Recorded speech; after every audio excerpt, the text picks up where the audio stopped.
Hema committee റിപ്പോർട്ടിൽ പ്രതികരിച്ച് Mammootty Hema committee റിപ്പോർട്ടിനെ സ്വാഗതം ചെയ്യുന്നു. റിപ്പോർട്ടിലെ നിർദ്ദേശങ്ങൾ നടപ്പാക്കാൻ സിനിമാ മേഖലയിലെ എല്ലാ കൂട്ടായ്മകളും വേർതിരിവുകളില്ലാതെ കൈകോർത്ത് നിൽക്കേണ്ട സമയമാണിതെന്നും മമ്മൂട്ടി പറഞ്ഞു. അതേസമയം സിനിമാ രംഗത്ത് ശക്തി കേന്ദ്രമില്ലെന്നും മമ്മൂട്ടി ഫേസ്ബുക്കിൽ കുറിച്ചു. ഹേമ കമ്മിറ്റി റിപ്പോർട്ട് പുറത്തുവന്നതിന് പിന്നാലെ സംഘടനകളും താരങ്ങളും പ്രതികരിക്കുന്നില്ല എന്ന വിമർശനം ശക്തമായിരുന്നു. എന്നാൽ അഭിനേതാക്കളുടെ സംഘടനയും നേതൃത്വവും ആദ്യം പ്രതികരിക്കുക എന്നതാണ് സംഘടനാ രീതിയെന്നും അങ്ങനെയുള്ള ഔദ്യോഗിക പ്രതികരണങ്ങൾക്ക് ശേഷമാണ് അംഗമെന്ന നിലയിൽ അഭിപ്രായം പറയേണ്ടതെന്ന് വിശ്വസിക്കുന്നതുകൊണ്ടാണ് ഇത്രയും കാത്തതെന്ന് ഫേസ്ബുക്കിൽ കുറിച്ചു.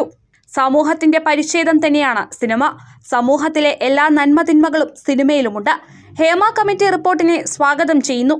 അവ നടപ്പാക്കാൻ സിനിമാ മേഖലയിലെ എല്ലാ കൂട്ടായ്മകളും വേർതിരിവുകളില്ലാതെ കൈകോർത്ത് നിൽക്കേണ്ട സമയമാണിത്.